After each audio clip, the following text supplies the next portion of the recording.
నమస్తే, నేను మీ సతీష్. గడిచిన 3 రోజులుగా ఆంధ్రప్రదేశ్లో ముఖ్యంగా విజయవాడ, గుంటూరు జిల్లాల్లో మాత్రం వరద బీభత్సం సృష్టిస్తూ ఉంది. ఇప్పటికే పూర్తిగా కృష్ణా జిల్లా అంతా కూడా వరద నీరుతోటి చేరుకుపోయి బాధితులు మాత్రం ఎక్కడికక్కడ ఇబ్బందులు పడుతున్నటువంటి పరిస్థితి. అయితే ప్రభుత్వం ఎక్కడికక్కడ సహాయక చర్యలు అందించడంతో పాటుగా హెలికాప్టర్లు, అదేవిధంగా కొత్త విధానాలు అంటే డ్రోన్లతో కూడా ఆహార పొట్లాలు పంపిణీ చేయడం, వాళ్ళకి పునరావాసాలకి తరలించేటువంటి చర్యలకు కూడా ఇప్పటికే పూనుకున్నటువంటి నేపథ్యం అయితే కనిపిస్తున్నటువంటి క్రమంలో నిన్న మరి మాజీ ముఖ్యమంత్రి వైఎస్ జగన్మోహన్ రెడ్డి గారు వరద ప్రభావిత ప్రాంతాల్లో పర్యటించి ఆయన చేసినటువంటి వ్యాఖ్యలు కూడా ప్రస్తుతం చర్చనీయాంశంగా మారినాయి. ప్రధానంగా ఆయన చేసినటువంటి విమర్శ, ఈ వరదలు అనేటువంటిది సహజంగా వచ్చినటువంటివి కాదు, ఇవి మ్యాన్ మేడ్ ఫ్లడ్స్ అంటూ ఆయన చేసినటువంటి ఈ విమర్శ పైన ఈ రోజున కూటమి నేతలు కూడా పెద్ద ఎత్తున మండిపడుతున్నటువంటి పరిస్థితి. నిజంగా అసలు కృష్ణా జిల్లాలో కానీ విజయవాడలో వరదకి బాధ్యులు ఎవరు, దానికి ఏమిటి అసలు కారణాలు అనేటువంటి అంశాలు మనతో చర్చించేందుకు సీనియర్ జర్నలిస్ట్ డిఎస్ గారు ఉన్నారు. సార్ నమస్తే. నమస్తే సార్. నిన్న జగన్మోహన్ రెడ్డి గారు వరద ప్రభావిత ప్రాంతాల్లో పర్యటించడం, ఇవి సహజంగా ప్రకృతి ప్రకోపం వల్ల వచ్చినటువంటి వరదలు కాదు, ఇది మ్యాన్ మేడ్ ఫ్లడ్స్ అంటూ కేవలం చంద్రబాబు నాయుడు గారు కరకట్ట పైన ఉన్నటువంటి తన ఇంటిని వరద ముంపులో నుంచి కాపాడుకోవడానికి ఈ విధంగా విజయవాడని ముంచేశారు అంటూ ఆయన చేసినటువంటి ఆరోపణలో ఏ మేరకు వాస్తవం ఉందంటారు? అసలు ఈ వరద కారణాలు ఏమై ఉండొచ్చు? Man made disaster. Who is the man? Jagan is the man. అంటే జగన్ మేడ్ డిజాస్టర్. ఎందుకని 5 ఏళ్ళు మీరు సీఎంగా బుడమేరు ఆధునీకరణని పక్కన పెట్టారు. 300 కోట్లు బుడమేరుకి ఇవ్వడానికి చేతులు రాలేదు. ఇంజనీరింగ్ విభాగంలో బుడమేరు కింద ఒక సపరేట్ సెక్షన్ ఉంది. వాళ్ళు ఒక రిపోర్ట్ పంపారు. ఏంటి, బుడమేరు ఇలా పూడిక పెరిగిపోయింది, ఆక్రమణలు, ఇది మళ్ళీ పూడిక తీయాలి, కట్టలు పటిష్టం చేయడానికి 300 కోట్లు కావాలంటే ఇతనికి రాలా చేతులు. ఇప్పుడు బుడమేరు ముంచేసింది. అంటే బెజవాడ ఈ పాపం ఎవరిది?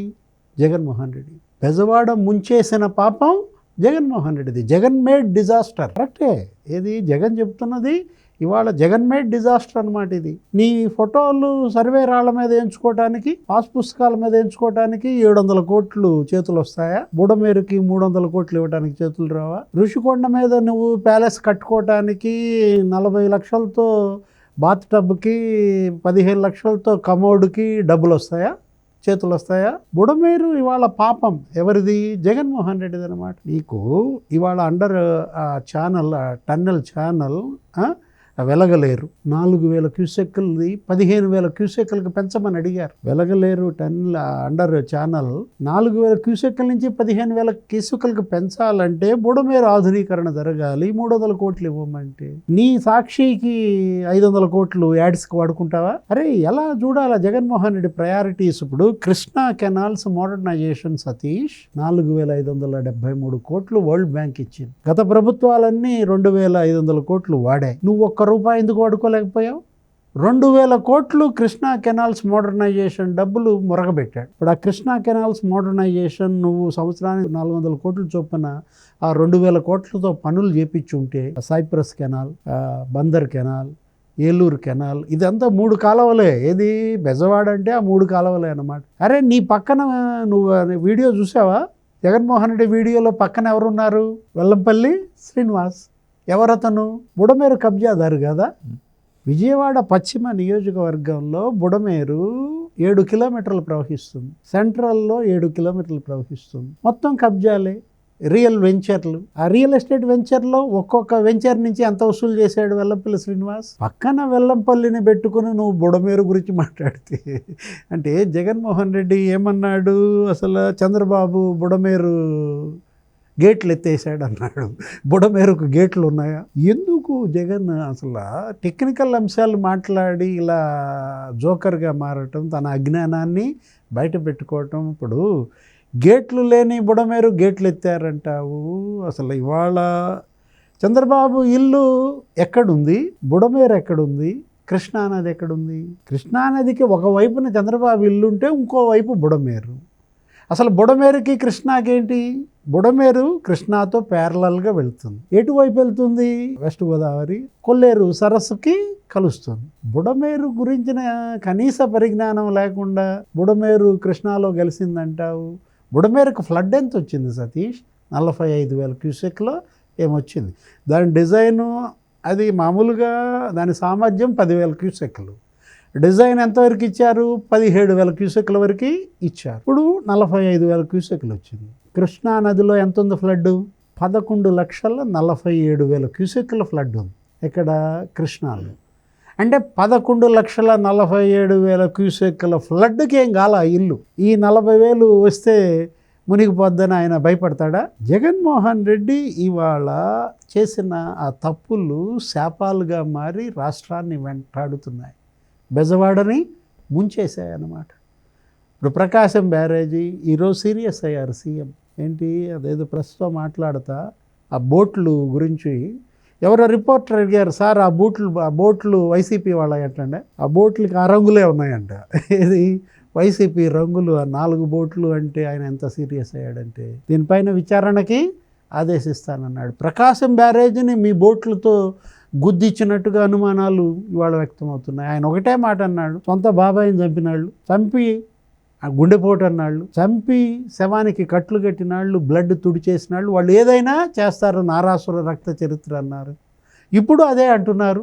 అనుమానాలు లేనాళ్ళకు కూడా అనుమానాలు క్రియేట్ చేసేటట్టుగా జగన్మోహన్ రెడ్డి ఆయన బిహేవియరు, ఆయన మనుషుల యొక్క బిహేవియర్.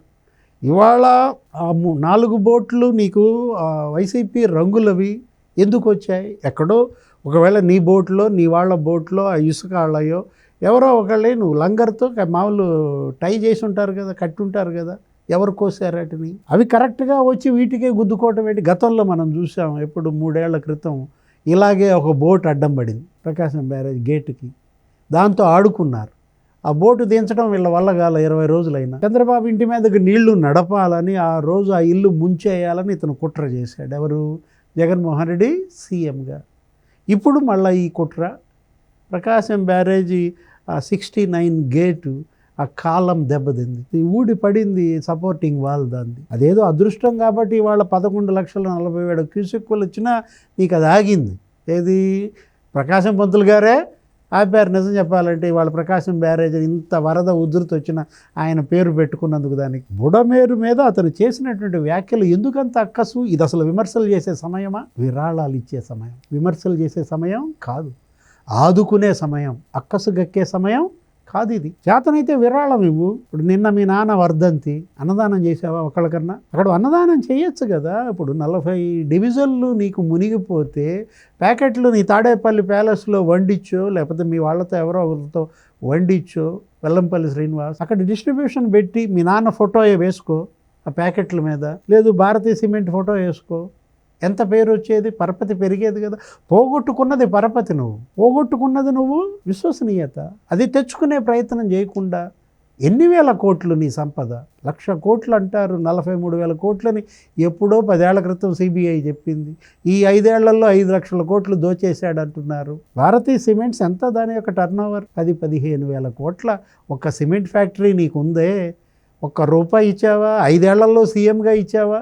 నీ సీఎం రిలీఫ్ ఫండ్కి సీఎంకి ఇష్టం లేదు నీకు, పోనీ పీఎంకి ఇవ్వు. నీ భారతీయ సిమెంట్స్ తరపున ఒక 20 కోట్లు ఇస్తున్నాను ప్రధాని గారు అని ఇల్లు కలు. సాక్షి తరపున ఇవ్వచ్చు కదా, సాక్షి మీడియా తరపున 10 కోట్లు ఇస్తున్నాం మేము విరాళం అని నీ పేపర్లో ఫ్రంట్ పేజీలో అబ్బో అసలు మామూలుగా పెరుగుద్దా నీ పేరు? మీ మిసెస్కి ఎంత పేరు వస్తుంది భారతీ మేడం? 400 కోట్లు ఎత్తాడు యాడ్స్ రూపంలో. నీ 5 ఏళ్లలో సీఎంగా సాక్షి యాడ్స్కి అంత తీసుకున్నావే, 4 కోట్లు ఇవ్వడానికి సాక్షికి చేతులు రావా? జగన్మోహన్ రెడ్డి ఎంత తక్కువ మాట్లాడితే అంత మంచిదన్నమాట. ఇప్పటికే ఆయన్ని బహిష్కరించారు, ప్రజలు బహిష్కరించారు. 164 సీట్లలో నువ్వు మాకు వద్దని చిత్తుగా ఓడిచ్చారు. ప్రజా బహిష్కారం. కుటుంబం బహిష్కరించింది నిన్ను, నీ చెల్లెళ్ళే బహిష్కరించారు. 2 చెల్లెళ్ళు అసలు మాకు ఈ అన్న వద్దని బహిష్కరించారే. తల్లి ఇక మౌనంగా నిన్ను బహిష్కరించింది. సంఘ బహిష్కారం జరుగుద్ది అనమాట. ఈ విధంగా ఈ పోకడలు ఈ మాటలే మాట్లాడితే ఆల్రెడీ వాళ్ళ తాతను అప్పట్లో జిల్లా బహిష్కారం చేశారు. ఎవరిని? వైఎస్ రాజారెడ్డిని ఎస్పీ అప్పట్లో కడప జిల్లాలో రావడానికి వీల్లేదని జిల్లా బహిష్కార శిక్ష గుర్తొస్తాను. ఆయన అసలు ఆల్రెడీ ఆయన్నే బహిష్కరించుకుని వెళ్ళిపోయాడు కదా బెంగళూరు. శవం పడితే వస్తున్నట్టున్నాడు. నిన్న కూడా శవాల కోసం ఎతికాడు కాబోలు, పాపం ఏం దొరకలేదా? దురదృష్టం. అందరూ ఏమంటున్నారంటే ఏదో భైరవ క్యారెక్టర్ అంట. ఏది? స్పైడర్ సినిమాలో వాడేదో శ్మశానంలో పుట్టాడు, వాడు శ్మశానంలో పెరిగాడు, వాళ్ళ నాన్నకి శ్మశానమే ఉపాధి. వాడలా మారాడంటే అర్థం ఉంది. ఇతను రాజశేఖర రెడ్డికి పుట్టినాడు, విజయమ్మ, వాళ్ళు శ్మశానం కాదే వాళ్ళ ఇల్లు. నువ్వు అలా శవాల మీద నీకంత ప్రేమ రావటానికి భైరవలాగా ఏ నిమిషానికి కానీ మనం ఏదేసిందో కానీ విజయమ్మ మా తల్లి. రైట్, ఇది చూస్తున్నాం కదా. జగన్మోహన్ రెడ్డి గత 5 ఏళ్ల తన పాలనలో చేసినటువంటి పాపాలే ఈ రోజున విజయవాడ పాలిట శాపాలే ఈ రకంగా బుడమేరు పొంగి వరదలో ఆ ప్రాంతం అంతా కూడా మునిగిపోవడానికి కారణమైంది. అయితే ఇలాంటి సమయంలో కూడా జగన్మోహన్ రెడ్డి వచ్చి రాజకీయాలు మాట్లాడడం తన నీచత్వాన్ని పూర్తిగా కూడా ప్రతిబింబిస్తోంది. ఇప్పటికైనా కూడా ఆయన తన వైఖరిని మార్చుకోకపోతే రాబోయేటువంటి రోజుల్లో ఇంతకంటే దారుణమైనటువంటి పరిస్థితులు ఎదుర్కోక తప్పదు అన్నటువంటి భావన కూడా సీనియర్ జర్నలిస్ట్ డివిఎస్ గారు వ్యక్తం చేస్తూ ఉన్నారు. Thank you. నమస్తే.